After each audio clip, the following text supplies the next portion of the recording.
Hello my crafty friends, I'm Lesley and thank you so much for stopping by Crafty Cards with Lesley. A rather elegant interactive spinner card for today's Christmas card. Who would have thought by using duct tape, yes duct tape, and dental floss would be a key part to this card? But it is. I experimented with various things, but these two things really worked. Let me show you what I did. So this is the card we're going to be making, and yes, it's a spinner card. Very cute. And I do think it has a very elegant look to it. But I'll show you what I did first of all, what I used to make this. And let me move this. So hopefully that's still in view. So this is the Christmas decoration that I used. It's quite an old one, but I really like this one. I've used it several times. It's by Sizzix, and it actually cuts out and embosses all at the same time. And there isn't a number or a name on this one, but it's a really nice pattern. Hopefully you can see, hopefully it picks up the pattern on this, but really simple and quick way to make a Christmas decoration. So the little sprigs and the little berries on top, I used just this one and the little berries, and this is like the Year by Stampin' Up. The little sentiment is Christmas Snowflake Mandalas, and it's just the Merry Christmas. I really like that script on there. And yes, dental floss and duct tape. I think I could find a smaller duct tape than this one, but you know, it's a Costco size. So, but it's really strong and it really does hold everything in place. Now, instead of the dental floss, you could use like fishing line. I'm not a fisher, my husband isn't a fisher, so yeah, the dental floss works really well. As you know, you can floss your teeth, pull it like crazy, and it doesn't snap. So anyway, let me show you how I put this card together. Really easy, and hopefully it will be a little quicker. I keep meaning to try and keep my videos to 15 minutes, but recently they've just been longer and longer, so I'm going to try and keep this as quick as I can. I've already pre-cut a lot of this, but I'll just go through the steps that I did. Now, the size that we're doing is 5.5 inch square, the card. So you take an 8.5 by 11 piece of paper, cut it at 5.5, and then score it at 5.5. Really quick, easy square card to make. The top mat, this one here, is 5.25 square. Now I just use this to cut it. If you don't have, I don't know what make this is, it's got little tiny little sort of stitch marks all the way around, which I quite like. If you don't have anything like this and you want to have that look, just cut it to 5.25 inches. But then if you've got a corner rounder, the inverted one, just snip the corners and you'll get the same sort of results. So that's that one. And then I took a piece of foil, which is actually 5.5 inch square, but I don't like to waste anything behind that. So then I just took this one and just this die and just cut this area out, which left me with this space, which I could make this little frame to go around the circle that's cut out of this. So all you have to do to make that frame is to get 2 of your nesting dies, just tape them together, just take a piece of washi tape and just make sure they're sort of the equal distance all the way around. Put it on your foil, and this foil, by the way, is from Stampin' Up. It comes on 12 by 12 sheets, so yeah, you can get 4 cards out of 1 sheet, which is good. And then run it through your Big Shot and you finish it with that little gold frame. So very, very basic things to do to make this one. So I've got everything here cut out, and I've got something that's fallen off my shelf at my foot. I'll kick that out of the way. So we've got our 5.5 inch square card. I've already stamped this one. So you sort of line them up and just make sure you've got equal distance on all sides. And then you just take your the smaller of your circles. So we'll take the smaller one, just pop it in the middle, open it up, run it through your die cut machine, and it cuts out both of the mat and the card at the same time. So very simple to do. So now we've got this, let's go ahead and we'll just put it all together. So let me just, whoops, let's get this organized here. Okay, so I'm going to just pop this down on here. So as I said, this is 5.5 inch square with the middle cut out. I'll just put this so I can see it. And the cardstock that I'm using is a sort of a French vanilla. It's one from my stash, but just in sort of a nice soft off-white one. And I do like the off-white with the gold. Actually, gold goes with anything. So if you don't have the French vanilla, just yeah, go with what you have. I'm a great believer in using what you have. As usual, my camera's in the way, my light's in the way, so hopefully this goes on straight. Now, the next thing we need to do is we're going to sandwich this one together. So let us flip this over. Now, what you want to look for when you're doing spinners is to have something that has the same sort of footprint. And by that I mean, if you switch it, I guess the sort of reflection is going to be exactly the same as the top part. So you don't want, you know, if this is something with something sticking out on this side, also has to stick out on the other side, because it needs to sort of cover each other up when you line it up. I hope that makes sense. Don't know if it makes sense to me, but anyway, and let's just go ahead and we'll put this together, and hopefully you can figure out what I'm doing. So you want to make sure whatever you have you're using to stick your string down, or your dental floss, or whatever it is, that it's good and strong. So I'm just going to put this down to stick the dental floss and get that in sort of in the right position.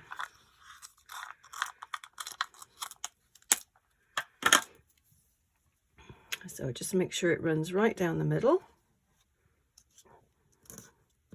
And we have lots there. Okay, so I think that's right down the middle. So I'm just going to go right over the top of that line.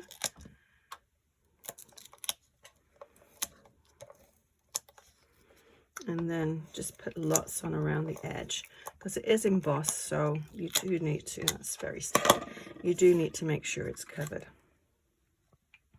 So we'll just line that up.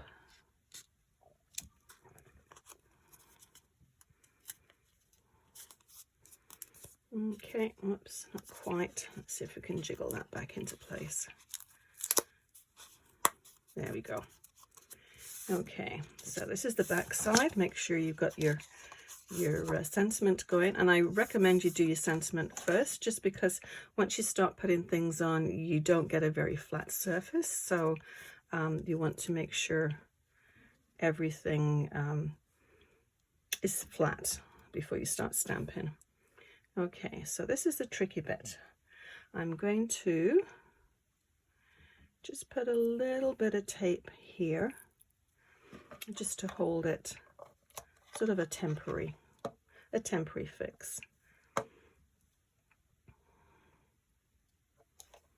And you want it to try and make sure it's sort of equal all the way around. And this needs to be pulled quite tightly. Okay. So, and just, I always like to give it just a little spin, and then that way you know that it's not going to catch on any sides. So when you're picking out the size for your circle or a rectangle, if you're doing a sort of a rectangular look to it, just make sure that you've got, you know, a little, maybe 1/4 inch all the way around, so it's not going to catch on anything. Okay, so my little small tape of duct tape. Duct tape just do the job for everything. Okay. Now, you don't need very much of these. I could make thousands of cards with this duct tape. But that's all we actually need, and I'm going to cut that in half. I did experiment with lots of different things when I was putting this together, and I was working on this yesterday, and I tried washi tape and heavy glue, and yeah, it just, nothing seemed to stick quite like the duct tape. So yeah, I thought, why not? Why can't we have duct tape on our cards? So I'll just cut the little dental floss extras off. Let's make sure I have it the right way around. Yes. It'd be a disaster if you stuck it down and then you found that it was the upside down. Okay, so let's go right over the top of that. Let's put lots on.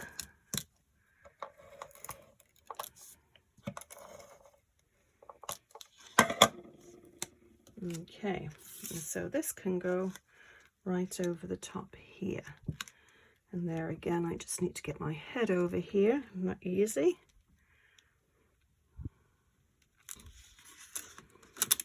But you need an equal amount on all sides, but you want to be able to line, I'm just going to pull it a little bit closer, you want to be able to line that circle up as well, because they're the same size, so you don't want any little bits sort of sticking out. And that's pretty close, I think. So let's give this a little trial run. And it's a little bit further out on that side, but that's okay, we've got a little frame going over. So I usually twist these around about 10 times. And then so you would put it like that in your envelope, and then when the person receives it, they'd open it and get a nice surprise. So I think that's good. And lots of space for your message inside. So let's pop the frame on here.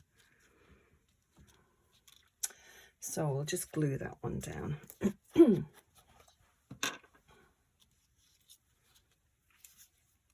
Now you can put the glue straight down on the card. Oops, a little bit of dental floss there, we don't want that in there. But I find it's just as easy just to put it right on the frame. And you don't need too much. And this is just the white glue. I think it's Arlene's white glue, and I just watered it down a little bit just so I could fit it in my little needle nose glue dispenser. Okay, so now what I'm going to do is just pop a Stampin' block down on it, because if you get glue on your fingers and then it goes onto your card, actually I'm just going to open that card up. If you get it onto the foil, it tends to leave lots of like fingerprints. So I try and not touch the foil very much until it's dry. So let's go and pick out these. And as I said, these ones are just from that stamp set, and I cut them just out of sort of a frosted glitter. And what I find, because if you cut them, there's only one kind of die, you don't have the mirror image die. So I find if you turn the paper over and then you have it, you sort of cut it on the back side of the paper, then it's going in the right direction to do that little sort of bow at the top there. So let's, that should be dry-ish by now. That's good. And let's go ahead, I'm just going to get my tweezers. You can find them. Where are they? Oh dear, where are my tweezers? I always try and bring everything to my table, but obviously I didn't with my tweezers. These are old ones, but they'll do. Okay. I like the other ones because they're those ones where you don't have to sort of keep hold of them. There's a word for for it, a different type. Can't remember what they're called. Reverse tweezers. So I'm going to just pop that right in the middle like that. And then turn it on the other side. And then just do the same on the other side.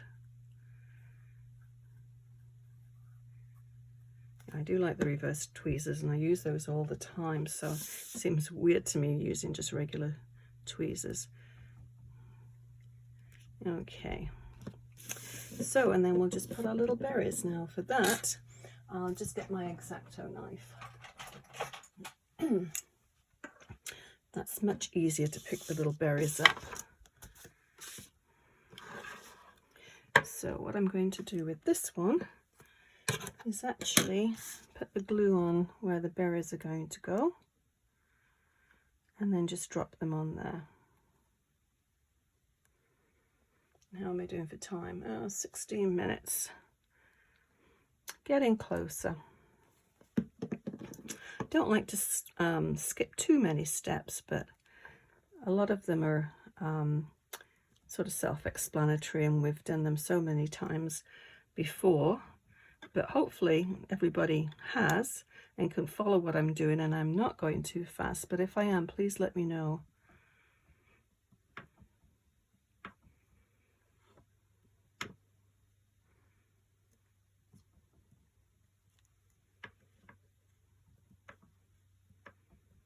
Okay, nearly there. I cut two of, yeah, this is just regular foil. It's just scraps of red foil out of my stash. You could use the red glitter, you could use just red cardstock, you could use stickles or gems, so many things. Just have a look to see what you have. Do I have them all on there now? I think so. And I think that is all we need to do. And we have another Christmas card already done. Let's just wind it up one more time and have a look at it all finished. There we go. That's so cool. I like that. Okay, I will list everything that I used to make this card. And if you enjoyed this video and hopefully you learned something new, never used duct tape before on cards, please give it a thumbs up and consider subscribing. Until next time, happy crafting. Bye bye.